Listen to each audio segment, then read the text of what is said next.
début de la semaine à vous tous qui êtes connectés sur Hope Channel RDC. C'est l'heure de vous informer. Le représentant mondial de l'Église adventiste du 7e jour, le pasteur Ayrton Koller, a insisté lors de la clôture de son séjour après la campagne d'Impact Mozambique, encourager le fidèle adventiste d'utiliser les réseaux sociaux pour partager l'espoir dans la propagation de l'Évangile. Plus de 1300 âmes baptisées les samedis 30 mai dernier à l'Université adventiste de l'Afrique de l'Est de Baraton au Kenya, à l'occasion de son lancement officiel de One Voice 27, organisé dans le cadre du grand rassemblement d'évangélisation marquant la clôture de la semaine de réveil spirituel. Cet événement illustre l'engagement renouvelé de l'Église en faveur de l'évangélisation et du renforcement de la foi. Images et commentaires. Le lancement de One Voice 2027 à l'Université adventiste de l'Afrique de l'Est de Baraton, au Kenya, a été marqué par un moment fort de communion et d'engagement spirituel. C'est samedi 30 mai 2026, dans l'après-midi, plus de 1300 âmes ont reçu le baptême lors du grand rassemblement d'évangélisation organisé en marge de la clôture de la semaine de réveil spirituel. Cette importante cérémonie témoigne de l'impact des activités de sensibilisation et des prédictions menées au cours de cette semaine consacrée au renouveau de la foi. Il s'est dénoté que la rencontre a bénéficié du ministère de Pasteur Simiyu, tandis que le message du grand rassemblement d'évangélisation a été présenté par le docteur Dukan Mumbo. Retenons que ces lancements réussis de One Voice 2027 constituent ainsi un signal fort de l'engagement de l'Église en faveur de l'évangélisation et de la croissance spirituelle.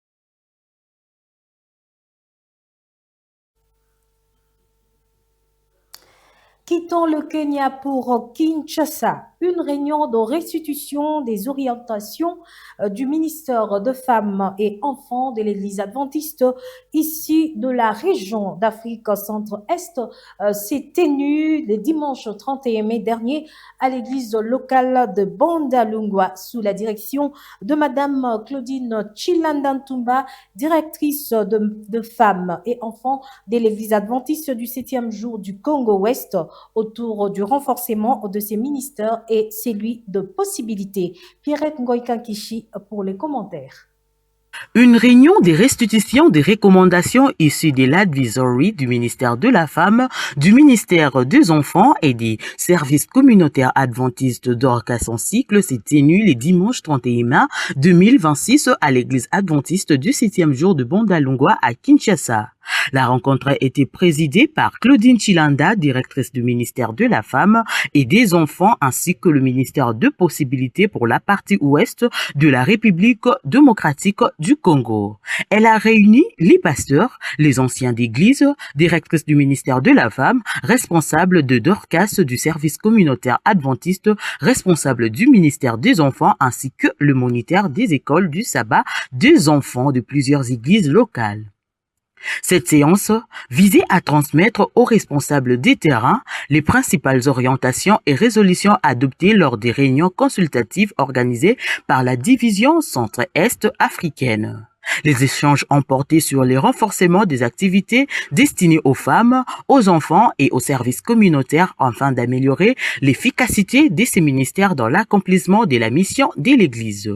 Parmi les points abordés figurent l'organisation du programme du ministère de la Femme, la formation des responsables locaux, l'encadrement spirituel des enfants et le développement des actions communautaires. Les participants ont également été informés de la célébration annuelle d'un sabbat spécial consacré à la femme adventiste visant à mettre en valeur la contribution dans l'Église et dans la société. À l'issue de ces travaux, Madame Claudine Chilanda a salué la mobilisation de participants et les a encouragés à renforcer la collaboration entre les différents départements afin de mieux servir la communauté. Elle a également prodigué plusieurs orientations destinées à renforcer l'orientation du ministère dans un renforcement efficace et à soutenir la mission évangélique de l'Église adventiste du 7e jour dans une meilleure coordination des activités sur terrain. Advisory, c'est On peut dire que c'est un atelier, c'est un séminaire de mise à niveau. Nous avons participé à la division à Nairobi, là où toutes les directrices des unions qui composent notre division étaient au rendez-vous. Et la directrice du ministère de la Femme, au niveau de la conférence générale, était là. Et celle en charge du ministère des Enfants aussi était là. Ils nous ont donné la matière. Ce que l'Église mondiale attend de nous dans ces deux départements, ministère des Enfants et ministère de la Femme, pendant ces 5 années. C'est pourquoi, quand nous sommes arrivés, nous devrons réunir aussi les chargés de ces départements au niveau des églises locales, au niveau des associations. Ici, présentement, nous sommes dans l'association du Congo-Ouest. Nous avons réuni des associations, la mission de Kinshasa et l'association du Congo-Ouest.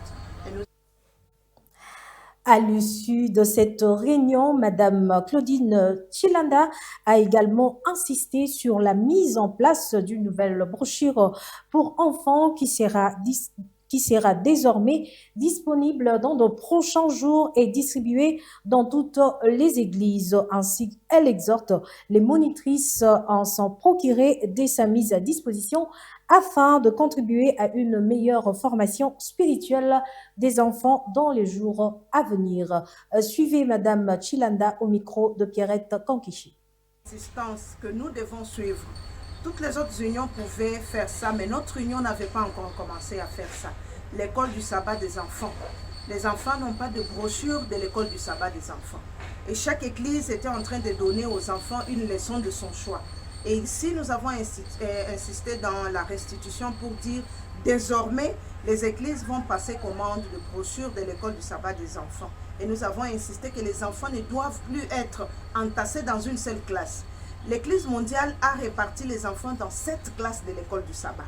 Il y a les enfants de 0 à 1 année, les enfants de 1 année à 3 ans, les enfants de 3 ans à 5 ans, les enfants de 5 à 7 et jusqu'à 18 ans. Nous avons les leçons de l'école du sabbat sur les sites de l'Église. Et l'Union va s'en charger pour imprimer les leçons selon les commandes qui seront données par les églises, pour que chaque église donne la leçon de l'école du sabbat, comme les adultes le font dans le monde entier. Nos enfants doivent aussi apprendre leur leçon de l'école du sabbat dans les classes. Et les parents à la maison, pour les tout petits, ils doivent lire pour eux la brochure de l'école du sabbat des enfants. Et les sabbats à l'église, leur moniteur va seulement donner la synthèse de la leçon. Je pense que la restitution s'est bien passée. Tout le monde est content d'apprendre ça et avec l'aide de Dieu, nous pensons que ça va aller. Nous allons y aller. Toujours dans le même chapitre d'actualité ecclésiale, l'association du Kasaï Centre représentation provinciale de l'Église adventiste du 7e jour dans le Kasaï Centre a vibré en date du 28 mai au 29 mai dernier au rythme de la réunion de mi-année consacrée à l'évaluation de ce mois des travail conduite sous la direction du pasteur président Joseph Wayawesa. Pasteur départementaire ont répondu présent à cette rencontre, un élément de la cellule de communication du Kasaï Centre. Suivez.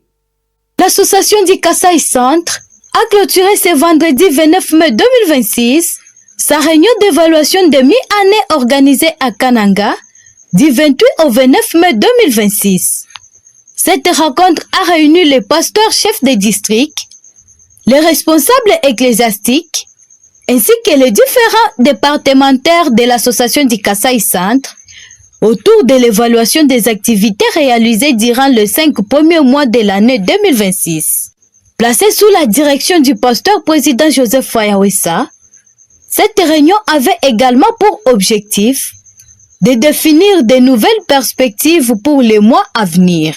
Devant la presse locale, le pasteur président Joseph Wayawesa s'est déclaré satisfait des résultats réalisés par les missionnaires ecclésiastiques dans leurs différents champs d'action.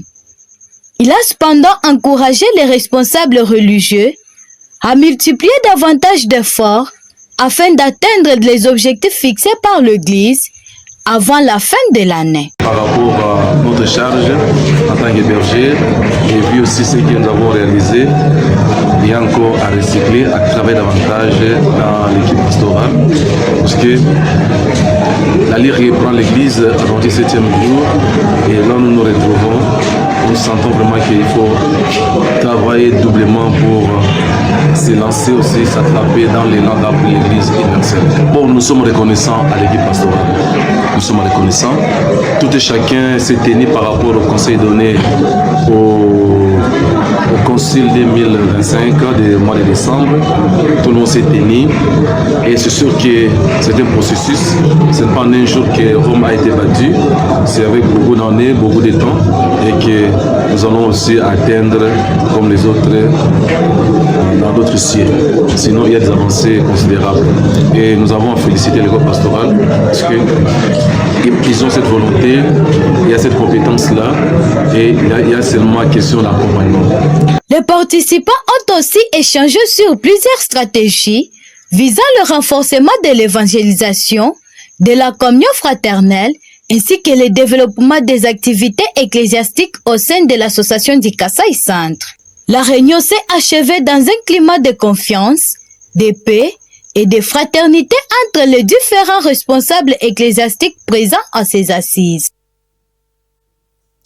Quittons le Kasaï Centre pour la province du Kasaï où la jeunesse de l'église de Mabondo dans la commune de Chikapa a célébré son 5e sabbat le 30 mai dernier autour du thème Jésus revient bientôt, tenez-vous prêts, tiré du livre de Luc 12, 35 à 36. Le message développé par Théo Kamandé Kenda est porté par le jeune prédicateur Tafras Tamboué à exhorter le fidèle à demeurer dans la foi en attendant le retour du Christ. Suivez. Dans ce verset, la Bible dit que vos reins soient saints. Dans un terme concret que tout le monde peut comprendre, c'est-à-dire nous devons serrer nos ceintures. Et nos lampes doivent être toujours allumées. Dans ce passage, Jésus nous avertit que le retour est prêt. Mais l'heure exacte est encore inconnue. Parce que si vous continuez avec les recettes, vous allez comprendre que la Bible dit si seulement le maître de la maison sait à quelle heure le voleur doit venir pour voler, il pouvait au moins se préparer. C'est comme ça avec la venue du Seigneur. L'heure est inconnue. Nous sommes au temps de la fin. Vous avez remarqué, il y a aussi des signes qui présentent que nous sommes déjà à la fin du monde. La Bible a dit, vous entendrez des guerres et des bruits de guerre. Une nation s'élèvera contre une nation et un royaume contre un royaume. Donc, tout ça c'est pour vous dire que nous devons nous apprêter, nous devons serrer nos ceintures. Lorsque le Seigneur arrivera, il trouvera tout le monde.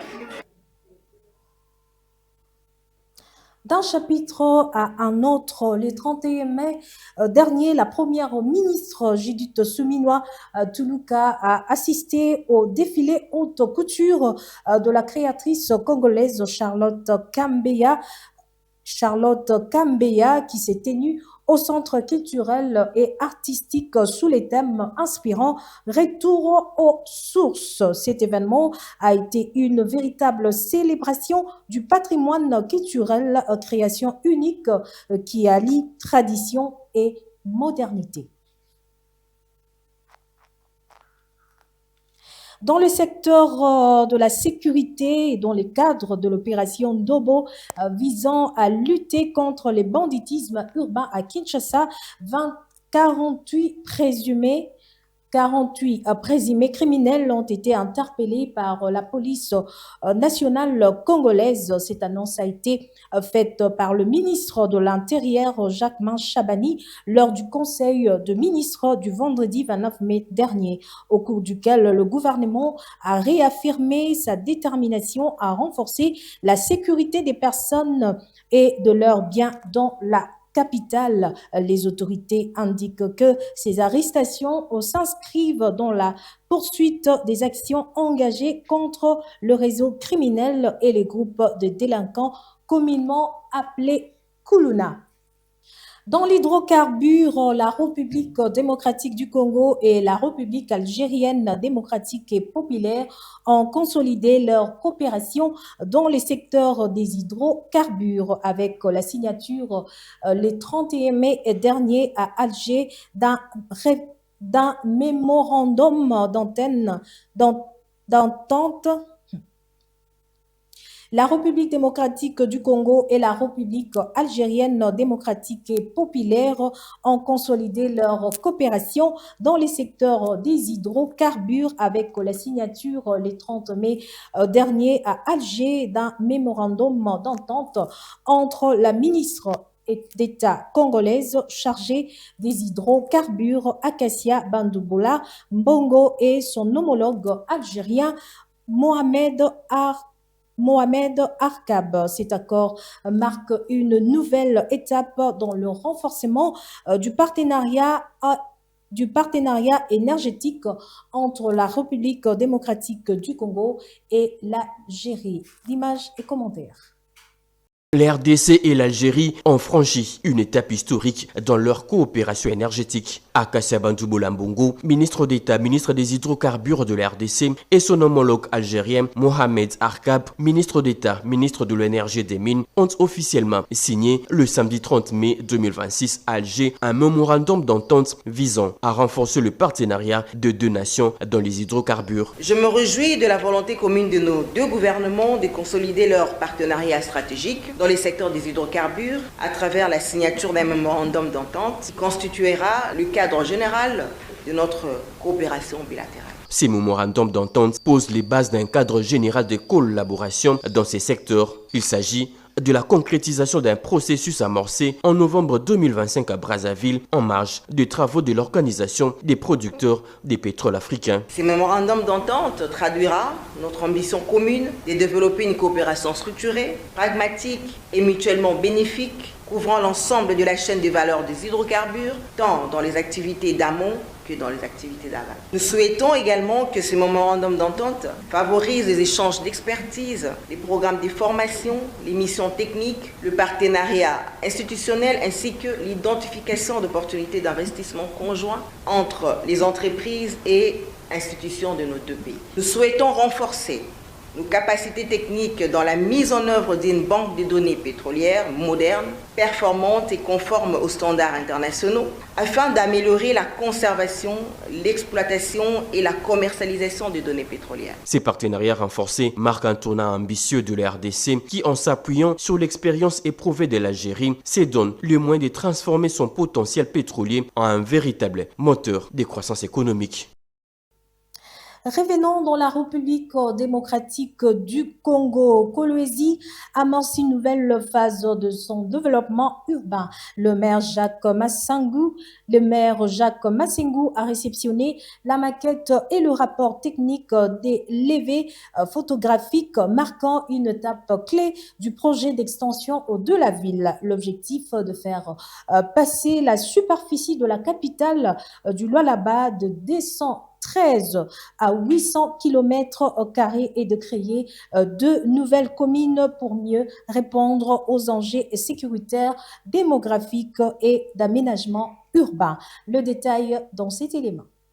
Rapport technique détaillé des conclusions de la commission ad hoc chargée du majesté projet de levée topographique de l'extension de la ville de Kolwezi. Jusqu'ici, limité à 213 km² et subdivisé en des communes, Kolwezi, chef-lieu de la province du Lualaba, connaîtra 800 km² en 4 communes dont des nouvelles. Cette extension permettra d'élargir les champs d'action du maire de Kolwezi, maître Jacques Massengo Kindele, notamment dans la sécurisation des personnes et de leurs biens. Un travail titanesque a été réalisé par une commission ad hoc nommée par l'autorité urbaine, maître Jacques Massengo Kindele, en vertu du pouvoir qui lui confère la loi en la matière. Ces travaux viennent de déboucher par un résultat fini et bien conçu par les experts de la territoriale dans une commission dont la mairie de Kolwezi, la division provinciale technique, la division des affaires foncières et urbanistiques ainsi que des techniciens topographes. Un projet bénéfique pour la population qui vivait autrefois dans la cacophonie liée à l'absence de limitation. Ces projets voient le bout du tunnel. Il n'attend que la présentation et l'approbation de l'autorité provinciale Fifi Masuka Saini avant sa promulgation par un décret de la première ministre.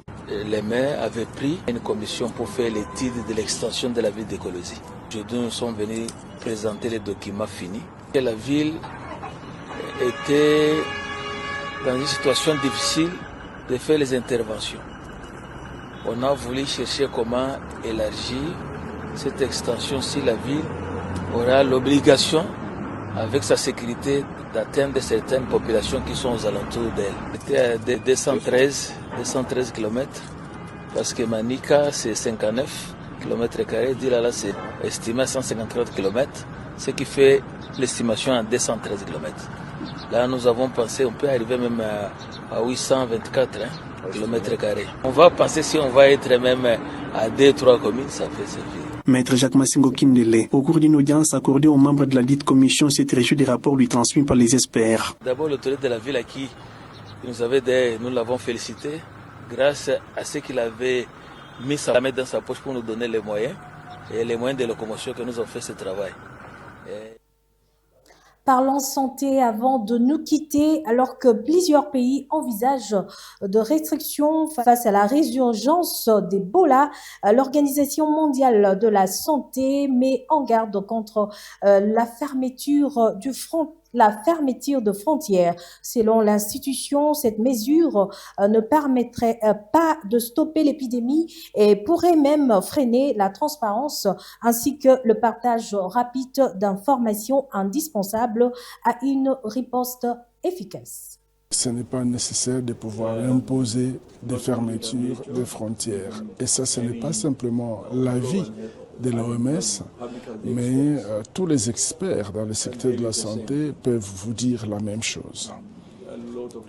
Il y a beaucoup de recherches qui ont été menées et cela peut effectivement ralentir les virus pour quelques jours, mais cela n'est pas vraiment une solution pour endiguer la maladie ou le virus.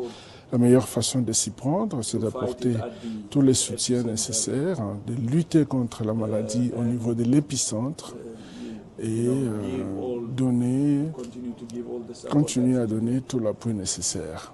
Et voilà ce que nous sommes en train de conseiller. Et la fermeture des frontières, comme cela est le cas dans certains pays, ce n'est que pour décourager la transparence.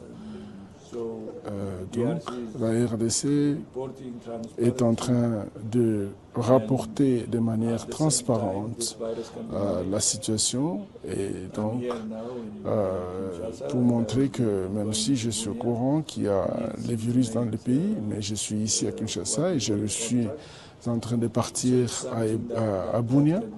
Et donc, ça veut dire que c'est une situation, c'est une maladie gérable. Et j'espère que ces pays-là qui ont imposé la fermeture de leurs frontières et interdit les voyages aux ressortissants congolais vont revoir leurs mesures parce qu'elle n'est pas efficace, elle n'aide pas du tout. C'est par cette information que nous bouclons cette édition du journal qui a connu le concours rédactionnel de Pierrette Okankishi et coordonné par Orifa Monga. Mesdames, Messieurs, merci de nous avoir suivis et à la prochaine.